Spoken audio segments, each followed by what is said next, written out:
ഈ വർഷത്തെ സ്തുതി സ്തോത്രങ്ങളുമായി അങ്ങയുടെ പാദപീഠത്തിലേക്ക് വരുമ്പോൾ വചനത്തിലൂടെ ഞങ്ങൾക്ക് ആവശ്യമായ ദർശനവും പാതയും തുറന്നു തരണമേ എന്ന് ഞങ്ങൾ പ്രാർത്ഥിക്കുന്നു. അടിയന്റെ ചിന്തകളെ നിയന്ത്രിക്കണമേ, പ്രാർത്ഥനയോട് ഇരിപ്പാൻ ജനത്തെ പ്രേരിപ്പിക്കണമേ. ക്രിസ്തു മൂലം പ്രാർത്ഥന കേൾക്കണമേ.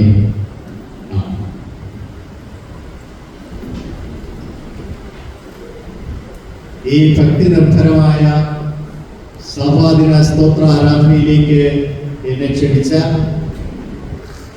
ആദരണീയനായ ജോൺ മത്സവമാർ അച്ഛനോടുള്ള നന്ദി ആദ്യമേ രേഖപ്പെടുത്തട്ടെ.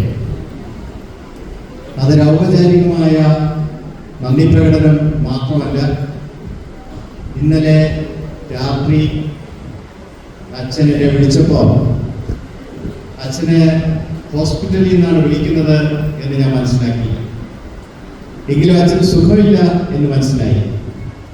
പ്രിയ മാതാവിൻ്റെ വേർപാടും ശാരീരികമായ അസ്വസ്ഥതകളും ചെറുതായി അച്ഛൻ അരട്ടുന്നു എന്നെനിക്ക് തോന്നി. അപ്പം ഞാൻ അച്ഛനോട് പറഞ്ഞു, ഞാനത് ശുശ്രൂഷകൾ ചെയ്തോളാം, ഇല്ല ഞാൻ വരും. അപ്പം എനിക്ക് ഒരു പ്രസ്ക്രിപ്റ്ററിനെ ആ വരും എന്ന വാക്കിൻ്റെ അർത്ഥം അറിയാവുന്നതുകൊണ്ട് ഞാൻ കൂടുതലൊന്നും പറഞ്ഞില്ല. നിങ്ങളുടെ എല്ലാവരുടെയും പേരിൽ അച്ഛനോട് നമുക്ക് കടപ്പാടുണ്ട്, നന്ദിയുണ്ട്. ഞങ്ങളുടെ പ്രാർത്ഥനകൾ കൊണ്ടുവരും. അനുജിത്ത് അച്ഛൻ ആരാധന നടത്തുന്നത് എന്നെ സംബന്ധിച്ചിടത്തോളവും നിങ്ങളെ സംബന്ധിച്ചിടത്തോളവും പ്രത്യേകമായ ഒരു അനുഭവമായി നമുക്ക് അനുഭവപ്പെടും. ഹൃദയത്തിൽ നിന്ന് ദൈവസന്നിധിയിൽ അർപ്പിച്ച ഈ ആരാധന അച്ഛൻ്റെ സാക്ഷ്യത്തിൻ്റെ ശുശ്രൂഷയുടെ പ്രതിഫലനമാണ്. അച്ഛനെ ദൈവം അനുഗ്രഹിക്കട്ടെ. അതോടൊപ്പം തന്നെ ഈ അടുത്ത കാലത്ത് ഞാൻ കേട്ട സഭാദിന റിപ്പോർട്ടുകളിൽ സവിശേഷത നിറഞ്ഞ ഒന്നായിരുന്നു ശ്രീ ഷൈൻകുമാർ അവതരിപ്പിച്ച റിപ്പോർട്ട്. മനോഹരമായ ഉദ്ധരണികളും സംക്ഷിപ്തമായ വിവരണങ്ങളും അതിലെ വിശകലനം ചെയ്തുകൊണ്ടുള്ള വാക്യങ്ങളും ഉൾപ്പെടുത്തി ഈ സഭയുടെ റിപ്പോർട്ട് അവതരിപ്പിച്ച സെക്രട്ടറിയെയും കമ്മിറ്റിയെയും ഞാൻ ഹൃദയപൂർവ്വം അഭിനന്ദിക്കുന്നു. ഞാൻ ആദ്യം പറഞ്ഞ ഭക്തി നിർഭരമായ ആരാധനയുടെ ഏറ്റവും അർത്ഥവത്തായ ഒരു ഘടകമാണ് ക്വയർ. അവർ പാടിയ പാട്ടുകൾ, ആ പാട്ടുകൾ പാടിയ രീതി, ഇതെല്ലാം തീർച്ചയായും ശ്ലാഘനീയമാണ്. മൊത്തത്തിൽ നിങ്ങളുടെ സഭ തെക്കൻ തിരുവിതാംകൂറിൽ കൃഷ്ണകേരള മഹായിടവകയിൽ വളരെ സവിശേഷതകളുള്ള ഒരു വിശ്വാസ സമൂഹമാണ് എന്നൊരു ചിത്രമാണ് എൻ്റെ മനസ്സിലേക്ക് കടന്നു വരുന്നത്. ഇന്ന് സഭാദിന ആരാധനയോടൊപ്പം തന്നെ ലോകമെങ്ങുമുള്ള സഭകൾ സൗഖ്യദായക ഞായറായിട്ടാണ് ആഘോഷിക്കുന്നത്. സൗഖ്യദായക ഞായർ എന്ന് പറയുമ്പോൾ യേശു കുറെ പേരെ സൗഖ്യപ്പെടുത്തി സൗഖ്യദായക ശുശ്രൂഷ ചെയ്തു എന്നതിന്റെ ഓർമ്മപ്പെടുത്തലുകൾ മാത്രമല്ല, യേശുവിന്റെ ശരീരത്തിന്റെ ഭാഗമായിരിക്കുന്ന സഭയ്ക്ക് എന്ത് സൗഖ്യമാണ് ലോകത്തിന് പ്രദാനം ചെയ്യാനുള്ളത് എന്നതിനെ കുറിച്ചുള്ള വളരെ ശക്തമായ പ്രവാചക തുല്യമായ ഉദ്ബോധനമാണ് ഈ ഞായറാഴ്ച നാം നടത്തുന്നത്. അതിനായി തിരഞ്ഞെടുത്തിരിക്കുന്നവയുടെ ഭാഗം 2 കൊരിന്ത്യർ 12-ാം അധ്യായം 9-ാം വാക്യം. അപ്പോസ്തലനായ പൗലോസ് കൊരിന്ത്യർക്ക് എഴുതിയ 2-ാം ലേഖനം 12-ാം അധ്യായം 9-ാം വാക്യം. അവൻ എന്നോട് എന്റെ കൃപ നിനക്ക് മതി, എന്റെ ശക്തി ബലഹീനതയിൽ തികഞ്ഞു വരുന്നു എന്ന് പറഞ്ഞു. ആകയാൽ ക്രിസ്തുവിന്റെ ശക്തി എന്റെ മേൽ ആവസിക്കേണ്ടതിന് ഞാൻ അതിസന്തോഷത്തോടെ എന്റെ ബലഹീനതകളിൽ പ്രശംസിക്കും. എന്റെ ശക്തി ബലഹീനതയിൽ തികഞ്ഞു വരുന്നു എന്ന് പറഞ്ഞു. ആകയാൽ ക്രിസ്തുവിന്റെ ശക്തി എന്റെ മേൽ ആവസിക്കേണ്ടതിന് ഞാൻ അതിസന്തോഷത്തോടെ എന്റെ ബലഹീനതകളിൽ പ്രശംസിക്കും. അപ്പോസ്തലനായ പൗലോസിന്റെ ഏറ്റവും പ്രസിദ്ധമായ വേദഭാഗങ്ങളിൽ ഒന്നാണ് 2 കൊരിന്ത്യർ 12-ാം അധ്യായം. ആ അധ്യായത്തിലാണ് പൗലോസ് എന്ന അസാധാരണ വ്യക്തിത്വത്തിന്റെ ഉടമ ക്രിസ്തുവിന് മുമ്പിൽ എത്രമാത്രം വിനയാന്വിതനാണ് എന്ന് നാം മനസ്സിലാക്കുന്നത്. പൗലോസ് സ്വയം ആദ്യത്തെ വാക്കുകളിൽ പ്രശംസിക്കുന്നതിനെ കുറിച്ചും ക്രിസ്തു തന്നിൽ വസിക്കുന്നതിനെ കുറിച്ചും ഒക്കെ പറയുന്നു. എന്നിട്ട് പൗലോസ് വളരെ ശക്തമായും ആത്മാർത്ഥമായും പറയുന്ന വേദഭാഗമാണ് ഞാൻ വായിച്ചത്.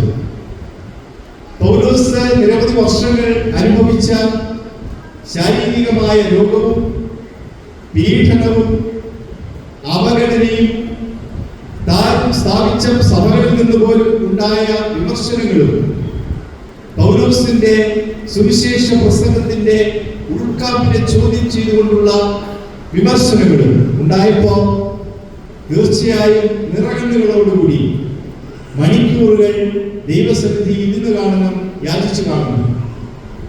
അതിന്റെ സംക്ഷിപ്തമായാണ് പൗലോസ് പറയുന്നത്, ഇത് നീങ്ങിപ്പോകുവാൻ കർത്താവിനോട് യാചിച്ചു. കർത്താവ് പറഞ്ഞു, എന്റെ കൃപ നിനക്ക് മതി. നമുക്ക് നന്നായിട്ട് അറിയാവുന്ന ഒരു വേദഭാഗമാണിത്. നമുക്ക് നന്നായിട്ട് അറിയാവുന്ന ഒരു വാക്യമാണിത്. എന്നാൽ അതിന്റെ രണ്ടാം ഭാഗത്തിലാണ് യഥാർത്ഥത്തിൽ നാം ശ്രദ്ധിക്കാതെ പോകുന്ന ഒരു കാര്യം.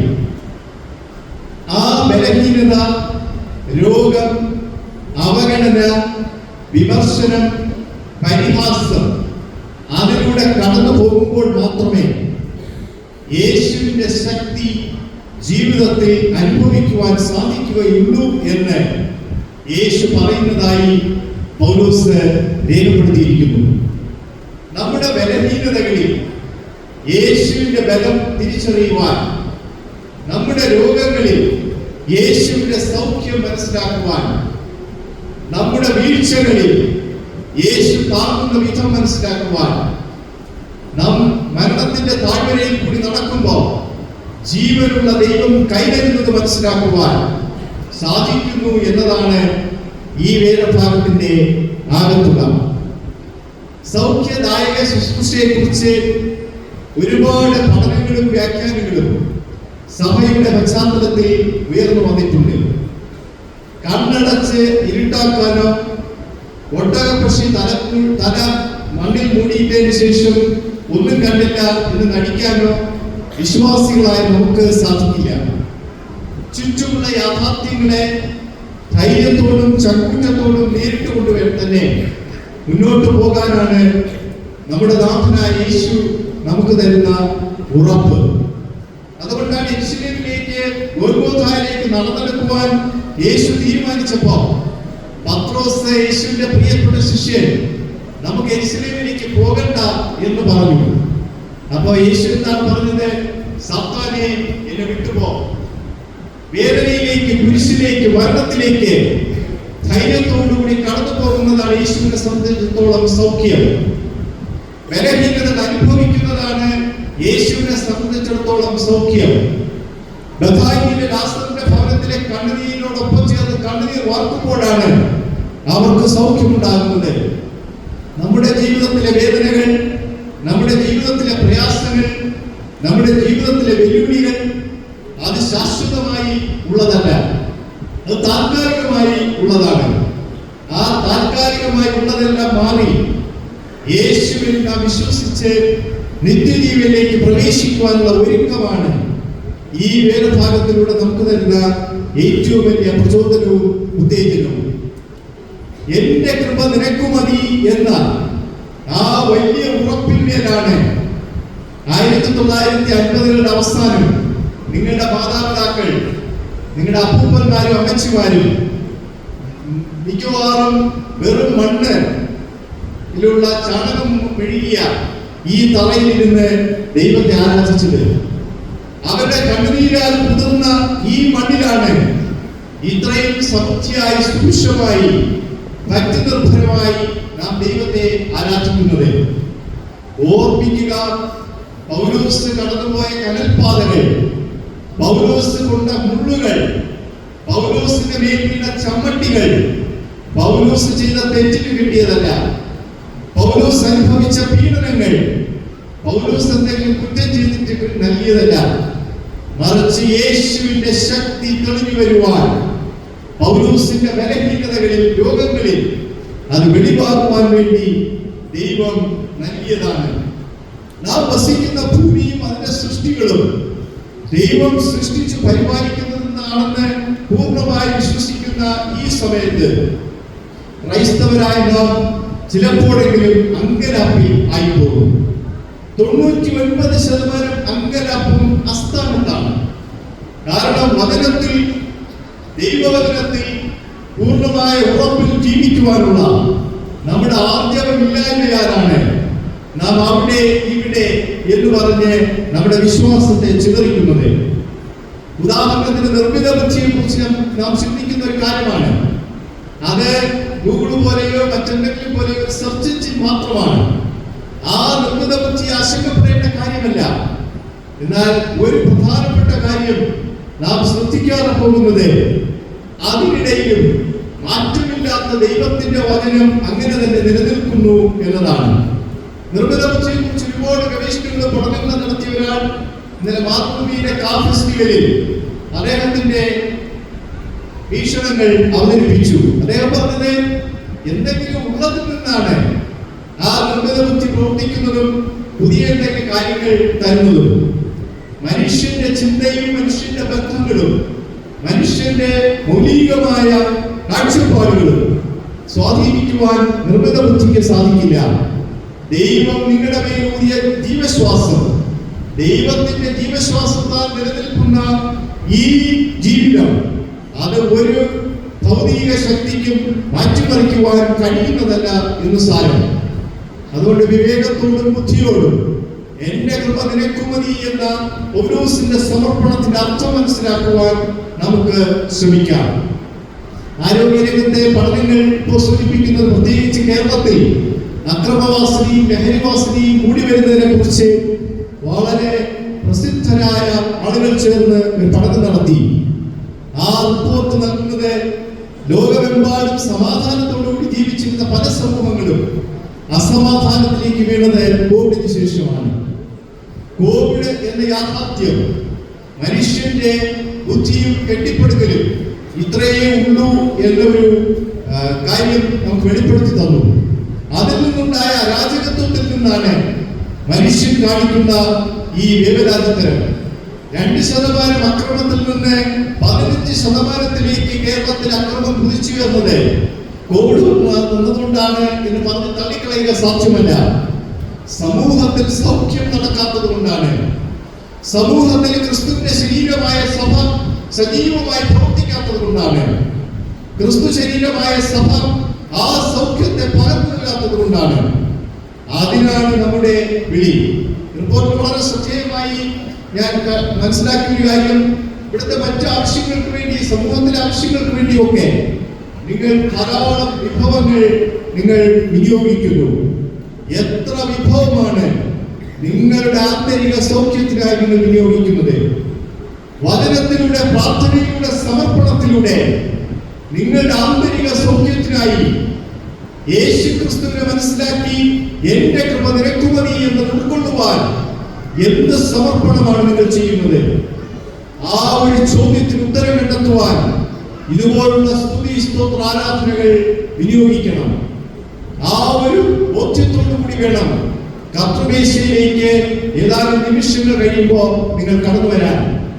അവിടെ നിന്നാണ് സൗഖ്യം പ്രാപിക്കേണ്ടത്. ആ സൗഖ്യം എന്റെ കൃപ നിനക്കു മതി എന്ന് പൗലോസ് പറയുന്ന, ദൈവത്തിന്റെ പദ്ധതി പൂർണ്ണമായി മനസ്സിലാക്കുന്ന, ക്രിസ്തുവിൽ രക്ഷയുടെ പ്രസ്താവനം ഉൾക്കൊള്ളുന്ന ആ ഒരു ആത്മീയ വളർച്ചയാണ് ആ സൗഖ്യത്തെ കാണിക്കുന്നത്. അതാണ് സഭ നൽകുന്ന സൗഖ്യദായക ശുശ്രൂഷ. അല്ലാതെ പരിവന്ന ഉടനെ പാരസെറ്റമോൾ കഴിച്ച് മാറ്റുന്ന ഒരു ഗതിയുടെ പൂർണ്ണ സൗഖ്യം വരുന്നില്ല. മനസ്സിന്റെ ആഴത്തിലുള്ള വേദനകൾ, വിള്ളലുകൾ, വിങ്ങലുകൾ അവസാനിക്കുമ്പോഴാണ്, അവിടെ സമാധാനം അനുഭവിക്കുമ്പോഴാണ്, ആത്മീയമായ ശോഭ ആ മനസ്സുകളിൽ ലഭിക്കുമ്പോഴാണ് നാം യഥാർത്ഥത്തിൽ സൗഖ്യം അനുഭവിക്കുന്നത്. അതാണ് സൗഖ്യദായക ശുശ്രൂഷയായി ഈ വേദഭാഗത്തിൽ പറയുന്നത്. എന്റെ കൃപ നിനക്കു മതി, എന്റെ ശക്തി ബലഹീനതയിൽ തികഞ്ഞു വരുന്നു. തെളിഞ്ഞു വരുന്നു എന്നല്ല, തികഞ്ഞു വരുന്നു. ബി പെർഫെക്റ്റ്, ബി പെർഫെക്റ്റഡ് എന്നാണ് മൂലഭാഷ. ഈ ദൈവത്തിന്റെ ശക്തി എന്റെ വേദനയിൽ, എന്റെ രോഗത്തിൽ, എന്റെ വീഴ്ചയിൽ വീണുപോകാതെ, തളരിയാകാതെ, തകർത്തു പോകാതെ എന്നെ കരുതുന്ന ദൈവത്തിന്റെ വലം കൈ എന്നോടൊപ്പം ഉണ്ടെന്ന ഉറപ്പാണ് സൗഖ്യദായക ശുശ്രൂഷയുടെ അടിസ്ഥാനം. ഈ വേദഭാഗത്തെ അടിസ്ഥാനമാക്കി പൗലോസ് അപ്പോസ്തലന്റെ ജീവിതത്തെ അടിസ്ഥാനപ്പെടുത്തി 3 ചെറിയ ചിന്തകൾ പങ്കുവയ്ക്കട്ടെ. ഒന്ന്, സൗഖ്യമെന്നാൽ ദൈവിക ആശ്രയത്തിൽ നിലനിൽക്കുക എന്നതാണ്. സൗഖ്യമെന്നാൽ ദൈവിക ആശ്രയത്തിൽ നിലനിൽക്കുക എന്നതാണ്. നമുക്ക് ദൈവത്തിൽ നിന്ന് അകന്നു പോകുമ്പോ, ദൈവത്തിലുള്ള വിശ്വാസത്തിൽ നിന്ന് നാം അല്പം പതറിപ്പോകുമ്പോ, ആ ഒരു വിശ്വാസവും ഉറപ്പും തിരികെ ലഭിക്കുവാൻ വേണ്ടി നാം നടത്തുന്ന പ്രാർത്ഥനയിലൂടെയാണ് സൗഖ്യം നമുക്ക് ലഭിക്കുന്നത്. അതാണ് ആന്തരികവും ഭൗതികവുമായ സൗഖ്യം. ആന്തരികവും ഭൗതികവുമായ സൗഖ്യം പൗലോസ് അനുഭവിച്ചിട്ടാണ് വളരെ വളരെ ആശ്വാസത്തോടുകൂടി പൗലോസ് ഇവിടെ പറയുന്നത്. ക്രിസ്തുവിലുള്ള മനുഷ്യനാണ് പൗലോസ് എന്ന് പൗലോസ് അവകാശവാദം ഉന്നയിക്കുന്നു. ക്രിസ്തു ഉള്ളിലുണ്ട്, ക്രിസ്തുവിൽ പൗലോസ് ഉണ്ട്. ആ ഒരു രീതിയിലാണ് പൗലോസ് എടുത്തു പറയുന്നത്. ബൈബിള് ആ വേദഭാഗം തുറന്നു വെച്ചിരിക്കുന്നവർക്ക് നോക്കാം. 2 കൊരിന്ത്യർ 12-ാം അധ്യായം 2-ാം വാക്യത്തിന്റെ ആദ്യ ഭാഗം. ക്രിസ്തുവിലുള്ള ഒരു മനുഷ്യനെ ഞാൻ അറിയുന്നു. പൗലോസിനെ കുറിച്ചാണ് പറയുന്നത്. ക്രിസ്തുവിലുള്ള ഒരു മനുഷ്യനെ ഞാൻ അറിയുന്നു. അദ്ദേഹത്തിന് 7-ാം സ്വർഗ്ഗത്തോളം എടുക്കപ്പെട്ടത് അതെല്ലാം പറഞ്ഞിട്ട് അവസാനം പൗലോസ് പറയുന്നത്, വെളിപാടുകളുടെ ആധിക്യത്താൽ അതിയായി നിഗളിച്ചു പോകാതിരിക്കാൻ എനിക്ക് ജഡത്തിൽ ശൂലം തന്നിരിക്കുന്നു. 2 കൊരിന്ത്യർ 12-ാം അധ്യായം 7-ാം വാക്യം. വെളിപാടുകളുടെ ആധിക്യത്താൽ അതിയായി നിഗളിച്ചു പോകാതിരിക്കാൻ എനിക്ക് ജഡത്തിൽ ശൂലം തന്നിരിക്കുന്നു. ഞാൻ ഈ അടുത്ത സമയത്ത് ഒരു അനുമോദന യോഗത്തിൽ സംബന്ധിക്കാനായിട്ട് പോയി. അപ്പോൾ ഒരു അവാർഡ് കിട്ടിയ ഒരു അധ്യാപകനെ അനുമോദിക്കുന്ന ചടങ്ങാണ്. ആ അനുമോദന ചടങ്ങിൽ അദ്ദേഹത്തെ പ്രശംസിച്ച് ഒരുപാട് സംസാരിച്ചു. അപ്പൊ അവരോട് നിങ്ങൾ എന്റെ വാക്കുകൾക്കെല്ലാം നന്ദി എന്ന് പറയുന്നതിന് പകരം അവര് വിട്ടുപോയ കാര്യങ്ങളെല്ലാം പൂരിപ്പിച്ച് പിന്നെയും അദ്ദേഹത്തെ തന്നെ ഇങ്ങനെ പുകഴ്ത്തി പറഞ്ഞുകൊണ്ടേയിരുന്നു. അപ്പൊ ഞാന് അത് കഴിഞ്ഞിട്ട് ചായ കുടിച്ചുകൊണ്ടിരുന്നപ്പോ ഞാൻ ചോദിച്ചു, സാറേ എന്താണ് സാറിന്റെ മനസ്സിലുള്ള ഒരു ബാക്കി പത്രം? ഇതെല്ലാം കഴിഞ്ഞു. സാർ നല്ല അധ്യാപകരാണ്, സാറിനെ കുറിച്ച് ഒരുപാട് പേര് പറഞ്ഞു. സാർ പരാതിയില്ലേ പറഞ്ഞത് മറുപടി പറഞ്ഞപ്പോ എന്നെ കുറിച്ച് അതുകൂടെ പറയാമായിരുന്നു. ഞാൻ അവിടെ വെച്ച് 7 പേർക്ക് അന്നദാനം കൊടുത്തു, അതുകൂടെ പറയാമായിരുന്നു. എന്താണ് ബാക്കി പത്രം? നിങ്ങളെ കുറിച്ചുള്ള നിങ്ങളുടെ ബാക്കി പത്രം എന്താണ്? അദ്ദേഹം നോക്കിയിട്ട് പറഞ്ഞു, അത് ഞാൻ നോക്കുമ്പോ ഞാൻ സാറില്ല.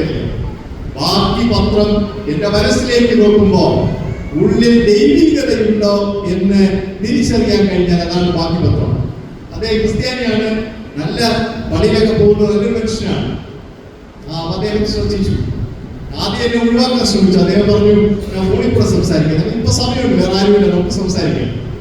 ബാക്കി പത്രം എന്നത്, നമ്മുടെ നേട്ടത്തിന്റെ ബാക്കി പത്രം എന്നത് യേശു ഉള്ളിലുണ്ടോ, ദൈവികത ഉള്ളിലുണ്ടോ എന്ന് നാം നോക്കുന്നതാണ്. ദൈവിക ആശ്രയത്തിൽ നിലനിൽക്കുക. കർത്താവിലുള്ള വിശ്വാസം ആഴത്തിലുള്ളതായാൽ മാത്രമേ, കർത്താവിലുള്ള വിശ്വാസം അത്രയധികം സമർപ്പണത്തോടുകൂടി ഉള്ളതായാൽ മാത്രമേ പൗലോസിന്റെ ശിഷ്യന്മാരായ തിമോഥെയോസിനെയും തീത്തോസിനെയും പോലെ പൗലോസിന്റെ മാനസപുത്രന്മാരായി സുവിശേഷ വേല ചെയ്ത മറ്റനേകം പേരെ പോലെ ഈ വേദഭാഗത്തിൽ പറയുന്ന കൃപ അനുഭവിക്കുവാൻ നമുക്ക് സാധിക്കും. ടി.വി. ഫിലിപ്പ് എന്ന സഭാപണ്ഡിതൻ പറയുന്നത്, സഭാപിതാക്കന്മാരുടെ നിരന്തരമായ ധ്യാനവും കണ്ണുനീരുമാണ് ഇന്നീ സഭയിൽ കാണുന്ന സമാധാനവും ഐക്യവും. സഭയിൽ ഐക്യവും സമാധാനവും ഇല്ലെങ്കിൽ ഓർക്കുക, നമുക്ക് വേണ്ടി പ്രാർത്ഥിക്കുന്നുണ്ടവർ, നമുക്ക് വേണ്ടി ധ്യാനത്തിലായിരിക്കേണ്ടവർ മൗനത്തിലായി പോയി അല്ലെങ്കിൽ അകന്നു പോയി എന്നതാണ്. ടി.വി. ഫിലിപ്പ് വളരെ ശക്തമായിട്ട് പറയുന്നു. വിശ്വാസം, യേശുവിനുള്ള വിശ്വാസം തുടരുന്നതിന് സഭയുടെ നിരന്തരമായ പ്രാർത്ഥനയും സമർപ്പണവും ആവശ്യമാണ്. ഞാൻ 1992 മുതൽ 94 വരെ അഭിമന്യ സാമുലപ്പൻ തിരുമേനിയുടെ സെക്രട്ടറി ആയി. ആ സമയത്ത് ഈ പള്ളിയിൽ ഞാൻ വന്നിട്ടുണ്ട്. അദ്ദേഹത്തിന്റെ സെക്രട്ടറി ആയിരുന്നു. അദ്ദേഹം 65 വയസ്സായപ്പോൾ പെൻഷനായി. പിന്നെ ഞാൻ ബാംഗ്ലൂർ ഇംഗ്ലണ്ടിലൊക്കെ പോയി. അതിനിടയ്ക്ക് അത് തിരുമേനിക്ക് 66 വയസ്സായപ്പോൾ സ്ട്രോക്ക് വന്നു. തിരുമേനിക്ക് നടക്കാനോ സംസാരിക്കാനോ കഴിയാത്ത ഒരവസ്ഥയിലേക്ക് എത്തി. അപ്പൊ തിരുമേനി അടുത്തറിയുന്നവർ, അദ്ദേഹത്തിന്റെ സ്വപ്നങ്ങളെ കുറിച്ച് അറിയുന്നവർ വളരെയധികം ഞെട്ടിപ്പോയ ഒരു അസുഖമായിരുന്നു അത്. കാരണം 65 വയസ്സ് വരെ ബിഷപ്പായിട്ടും മറ്റു പല ഉത്തരവാദിത്വങ്ങൾ ചെയ്തിട്ടും പിന്നീട് അദ്ദേഹം മാറ്റി വെച്ചിരുന്നത് സങ്കീർത്തനങ്ങളെ കുറിച്ച് 180 സങ്കീർത്തനങ്ങളെ കുറിച്ചുള്ള ഒരു ബൃഹത്തായ ഒരു ഗ്രന്ഥം എഴുതാൻ. അപ്പൊ ഞാൻ ഒരു 2-3 മാസം കഴിഞ്ഞ് അദ്ദേഹത്തെ കാണാൻ വന്നു. പ്രസന്ന വരവിനായി അദ്ദേഹം കണക്കാണ്. എനിക്കങ്ങ് ഭയങ്കര സങ്കടവും വിഷമവും. ഞാൻ വളരെ ചെറുപ്പമാണ്. ഞാൻ തിരുമേനിയുടെ കൈ പിടിച്ചു. തിരുമേനി വളരെ ഫേമായിട്ട് എന്നെ പിടിച്ചിട്ട് പറഞ്ഞു, ജോയ്, യാതൊരു പ്രശ്നവുമില്ല, ദൈവസന്നിധിയിൽ സന്തോഷം മാത്രമേ ഉള്ളൂ. ഞാൻ വിചാരിച്ചു ഇദ്ദേഹത്തിന് എങ്ങനെ പറയാൻ സാധിക്കും. മുഖത്തേക്ക് നോക്കിയപ്പോൾ മുഖം തളരാണ്. നമ്മൾ തിരുമേനിക്ക് സങ്കീർത്തനങ്ങളുടെ പുസ്തകം അതാരെങ്കിലും എഴുതും. ഞാനൊരു മനുഷ്യൻ മാത്രമാണ്. സങ്കീർത്തനങ്ങളുടെ പുസ്തകം ആരെങ്കിലും എഴുതും. പക്ഷേ തിരിഞ്ഞു നോക്കുമ്പോ ദൈവം എനിക്ക് സൗഖ്യം തന്നിരിക്കുന്നു. God has healed me എന്ന് എനിക്ക് പറയാനുള്ളൂ. കാരണം അവന്റെ കൃപ മനസ്സിലാക്കുവാൻ, ദൈവത്തിന്റെ കൃപ മനസ്സിലാക്കുവാൻ ഈ ഒരു അവസ്ഥ എനിക്ക് അനിവാര്യമായിരുന്നു. എന്നെ ദൈവം ഉപയോഗിക്കുന്നു. ദൈവത്തിന് വേണ്ടി നിശബ്ദനായിരിക്കുവാൻ എന്നെ ഉപയോഗിക്കുന്നു. തുടർന്ന് 20 വർഷത്തോളം തിരുമേനി ഏകദേശം അവസ്ഥയിലായിരുന്നു. അനേകം പേർക്ക് ആശ്വാസം കൊടുത്തുകൊണ്ട്, അനേകം പേർക്ക് വേണ്ടി പ്രാർത്ഥിച്ചുകൊണ്ട് തിരുമേനിയുടെ ശുശ്രൂഷകൾ തുടർന്നു. ദൈവിക ആശ്രയത്തിൽ നിലനിൽക്കുവാൻ നാം ആഗ്രഹിക്കുന്ന വിധമായിരിക്കില്ല ദൈവം തരുന്നത്. പൗലോസ് വിചാരിച്ചു പൗലോസിന്റെ വേദനകൾ മാറും, പൗലോസിന്റെ പീഡനങ്ങൾ മാറും, പൗലോസിന് വളരെ സുരക്ഷിതമായ ഒരു അവസ്ഥ കിട്ടും. പൗലോസ് പ്രാർത്ഥിച്ചു, പൗലോസ് ഉപവസിച്ചു, പൗലോസ് കണ്ണീരോടെ കൂടി യേശുവിന്റെ അടുക്കൽ നിന്നു. യേശു പറഞ്ഞു, മകനെ, എന്റെ കൃപ നിനക്ക് മതി. നിങ്ങളുടെ വേദനകൾ, നിങ്ങളുടെ പ്രയാസങ്ങൾ, രോഗങ്ങൾക്ക് വേണ്ടിയുള്ള മുട്ടിപ്പായുടെ പ്രാർത്ഥന തുടരണം. അത് തുടരുമ്പോ നാം അറിയാതെ മനസ്സിലേക്ക് ദൈവം സൗഖ്യം തരും. എന്റെ കൃപ നിനക്ക് മതി. അത് അനുഭവിക്കുവാനുള്ള അവസരം നമുക്ക് ലഭിക്കും. രണ്ടാമതായി, സൗഖ്യം എന്നത് ക്രിസ്തുവിനായി വിളിക്കപ്പെട്ടവരായി ജീവിക്കുക എന്നതാണ്. ക്രിസ്തുവിനായി, ക്രിസ്തു വിളിക്കപ്പെട്ടവരായി ജീവിക്കുക. നമ്മെ ആരാണ് വിളിച്ചു വേർതിരിച്ചിരിക്കുന്നത്? ഈ ശുശ്രൂഷകൾക്കായി സഭയുടെ ക്രിസ്തു ശരീരത്തിന്റെ ഭാഗമായി നമ്മെ ആരാണ് വിളിച്ചിരിക്കുന്നത്? ആ ഒരു ബോധ്യത്തോടുകൂടി നമുക്ക് ജീവിക്കുവാൻ സാധിക്കണം. മോശയും അഹരോനും മിരിയാവും പഴയ നിയമത്തിലെ വിശ്വാസഹീനന്മാരെല്ലാം ആ ഒരു ഉറപ്പോടുകൂടി മുന്നോട്ട് പോയവരാണ്.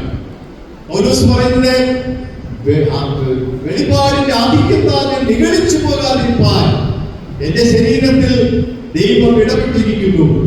വെളിപാടിന്റെ ആധിക്യത്താൽ നിഗളിച്ചു പോകാതിരിക്കാൻ ദൈവം ഇടപെട്ടിരിക്കുന്നു.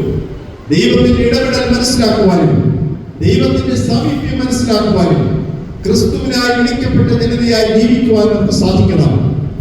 അങ്ങനെ ഇങ്ങനെ ചെയ്യുന്നൊക്കെ നമ്മുടെ മനസ്സ് പറയും. നാം നോക്കേണ്ടത്, ഞാൻ പ്രസംഗിക്കുന്ന വചനത്തിന്, ഞാൻ മുറുകെ പിടിക്കുന്ന ദൈവവചനത്തിന് അനുസൃതമാണോ ആ ആഹ്വാനങ്ങൾ എന്നാണ് നാം ചിന്തിക്കേണ്ടത്. അതിനനുസൃതമല്ലാത്ത ഒരു കാര്യത്തിനും നാം ഒരിക്കലും കൂട്ടുനിന്നുകൂടാ. അതിനനുസൃതമല്ലാത്ത കാര്യങ്ങൾക്ക് കൂട്ടുനിന്നാൽ നിത്യശാപത്തിലേക്കും നിത്യ ശിക്ഷയിലേക്കും നിത്യജീവനിൽ നിന്നുള്ള അകൽച്ചയിലേക്കും നാം എറിയപ്പെടും. സൗഖ്യമില്ലാതാവും. സൗഖ്യമുള്ള സഭ, സൗഖ്യദായക ശുശ്രൂഷ ചെയ്യുന്ന സഭ, സൗഖ്യപ്പെട്ട സഭ, ക്രിസ്തുവിനായി വിളിക്കപ്പെട്ട ജനതയായി ജീവിക്കുവാൻ ബോധ്യമുള്ള സഭയാണ്. ഒരുപാട് പേരെ മണ്ടന്മാരാക്കി പറ്റിപ്പ് നടത്തിയ കഥകളെ കുറിച്ചാണ് കഴിഞ്ഞ 2-3 ദിവസമായി പത്രങ്ങളിൽ കാണുന്നത്. അനന്തു, കുറച്ച് മാസങ്ങൾക്ക് മുമ്പ് ഒരു മോൻസ്റ്റർ. എല്ലാം എങ്ങനെ കഴിയുന്നു ഈ ആളുകൾക്ക് ഇത് ചെയ്യാൻ? എങ്ങനെ കഴിയുന്നു ആളുകൾക്ക് ഈ തട്ടിപ്പിന് വിധേയരാകാൻ? ഇത് ഉത്തരം ലളിതമാണ്. രോഗാതുരമായ ഒരു സമൂഹത്തിൽ ഇത് സംഭവിക്കുന്നതിനപ്പുറം സംഭവിക്കും. സൗഖ്യം അനുഭവിക്കാത്ത ഒരു സമൂഹത്തിന് ഏത് കാര്യത്തിലും വീഴ്ചയുണ്ടാകും. അത് സഭയിലായാലും ശരി, മറ്റ് സംഘടനകളിലായാലും ശരി. അതുകൊണ്ട് യേശു തന്ന സൗഖ്യത്തെ സ്വീകരിച്ചുകൊണ്ട് ആ ഒരു കൃപയിൽ നിലനിൽക്കുവാൻ ശ്രമിക്കുക. സൗഖ്യം എന്നാൽ ദൈവിക ആശ്രയത്തിൽ നിലനിൽക്കുക എന്നതാണ്. രണ്ടാമതായി, ക്രിസ്തുവിനായി വിളിക്കപ്പെട്ട ജനതയായി ജീവിക്കുക എന്നതാണ് സൗഖ്യം. അവസാനമായി, സൗഖ്യം എന്നത് ആത്മീയ സമൂഹത്തിന്റെ നിർമ്മിതിയാണ്. ആത്മീയ ഹൃദയമുള്ള, ദൈവത്തിന്റെ സാമീപ്യമുള്ള, ദൈവത്തിന്റെ സമാധാനമുള്ള ഒരു സമൂഹത്തിന്റെ നിർമ്മിതിയാണ് സൗഖ്യം. ഞാൻ കുറച്ചുകൂടി ലളിതമായ ഭാഷയിൽ പറഞ്ഞാൽ, വളരെ ഇരുട്ടുള്ള ഒരു മുറി, അതിനകത്ത് എന്തുണ്ട് എന്നൊക്കെ അറിവില്ലാത്തൊരവസ്ഥയിൽ ഒരു മെഴുകുതിരി കത്തിച്ചു വെച്ചാൽ ആ മുറി മുഴുവൻ നമുക്ക് കാണാൻ സാധിക്കും, എന്തുണ്ടെന്ന് കാണാൻ സാധിക്കും. അതുപോലെ നമ്മുടെ ജീവിതത്തിലേക്ക്, നമ്മുടെ മനസ്സിലേക്ക്, നമ്മുടെ ചിന്തകളിലേക്ക് ദൈവീകത കടന്നു വരുമ്പോൾ അതൊരു സൗഖ്യം നിറഞ്ഞ ആത്മീക സമൂഹമായി മാറുമ്പോൾ എന്തൊക്കെ ഉണ്ട് നമുക്ക് കാണുവാനും എന്തൊക്കെ ഉണ്ടെന്ന് മനസ്സിലാക്കുവാനും സാധിക്കും. എന്റെ കൃപ നിനക്ക് മതി എന്ന് പൗലോസിനോട് പറയുന്നതിലൂടെ ഒരു ഉറപ്പ് മാത്രമല്ല യേശു നൽകുന്നത്, മറിച്ച് നിനക്ക് ഇതിനകം തന്നിരിക്കുന്ന വിളിയും ആ വിളിയിലുള്ള വിശ്വസ്തതയും നഷ്ടപ്പെടാതെ ദൈവകൃപയിൽ ജീവിക്കുവാൻ, ഉറച്ചു നിൽക്കുവാൻ ശ്രമിക്കുക എന്ന ആഹ്വാനമാണ്. സൗഖ്യപ്പെട്ടവരായി യാനെ വിട്ടു പോകണം. പൂർണ്ണമായി സൗഖ്യം പ്രാപിച്ചു എന്ന ബോധ്യത്തോടു കൂടി യാനെ വിട്ടു പോകണം.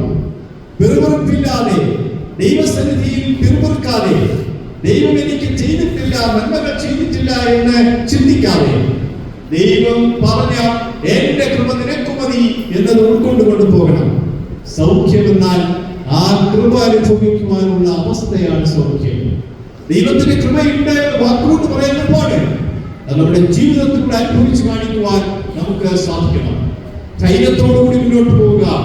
ആത്മീയമായ നല്ല അടിത്തറയുള്ള വിശ്വാസ സമൂഹമാണ് നിങ്ങൾ. ദൈവവചനത്തിൽ ആശ്രയിച്ച് മുന്നോട്ട് പോവുക. ആ ദൈവിക ആശ്രയത്തിൽ നിലനിൽക്കുക. വിളിച്ചു വേർതിരിക്കപ്പെട്ട ജനതയായി സൗഖ്യം അനുഭവിച്ച് മുന്നോട്ട് പോവുക. അങ്ങനെ ആത്മീയ സമൂഹ നിർമ്മിതി അനുഭവിക്കുന്നവരായി മുന്നോട്ട് പോകുവാൻ നമുക്ക് സാധിക്കും. സൗഖ്യമായോ? തീർച്ചയായും നമുക്ക് പറയാം സൗഖ്യമായി. കാരണം ദൈവവചനം നമ്മോടൊപ്പമുണ്ട്, ദൈവം നമ്മോടൊപ്പമുണ്ട്. ആ കൈകളിലേക്ക് നോക്കുക, ആണിപ്പഴുതേക്ക് ആ കരങ്ങളിലേക്ക് നോക്കുക. ആ കരങ്ങൾ നിങ്ങളെ സ്പർശിക്കും. അതാണ് സൗഖ്യം. ആ സൗഖ്യം അനുഭവിക്കുവാൻ ദൈവത്തിന്റെ പരിശുദ്ധാത്മാവ് നിങ്ങളെ സഹായിക്കട്ടെ എന്ന് പ്രാർത്ഥിച്ചുകൊണ്ട് ഞാൻ നിർത്തുന്നു. ദൈവം നമ്മളെല്ലാം സമൃദ്ധമായ